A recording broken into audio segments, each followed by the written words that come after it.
Right now, almost two-thirds of Americans are overweight, and by 2030, more than half our population may be clinically obese. Childhood obesity has tripled, and most of them will grow up to be overweight as well. The United States may be in the midst of raising the first generation since our nation's founding that will have a shorter predicted lifespan than that of the previous generation. The food industry blames inactivity. We just need to move more.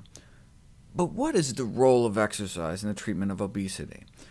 There is considerable debate in the medical literature today about whether physical activity has any role whatsoever in the epidemic of obesity that's swept the globe since the 80s. The increase in calories per person is more than sufficient to explain the U.S. epidemic of obesity. In fact, if anything, the level of physical activity over the last few decades has actually gone up in both Europe and North America. This has important policy implications. Yes, we still need to exercise more, but the priorities for reversing the obesity epidemic should focus on the overconsumption of calories. To work off the increased caloric intake, which for kids is like an extra can of soda and small fries, compared to what they were eating back in the 70s, and for adults, like an extra Big Mac a day, to work that off, we'd have to walk like 2 hours a day, 7 days a week. So exercise can prevent weight gain, but the amount required to prevent weight gain may be closer to twice the current recommendations. Public health advocates have been experimenting with including this kind of information. The fast food menu labeled with calories and the number of miles to walk to burn those calories appeared to be most effective in influencing the selection of lower-calorie meals.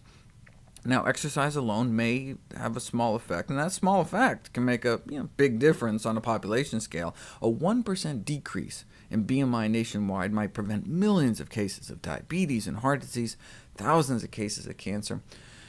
But why don't we lose more weight from exercise? It may be because we're just not doing it enough. I mean, the small magnitude of weight loss observed from the majority of exercise interventions, where they make people exercise, may be primarily due to how low the doses are of the prescribed exercise. People tend to overestimate how many calories are burned by physical activity. For example, there's this myth that a bout of sexual activity burns a few hundred calories. So hey, you could get a side of fries with that.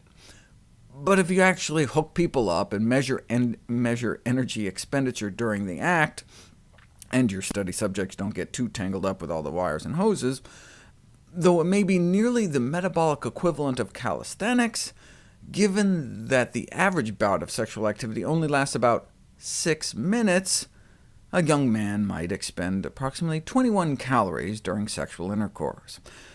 Of course, he would have spent roughly one-third that just lying around watching TV, just basal metabolism. So the incremental benefit is plausibly on the order of 14 calories.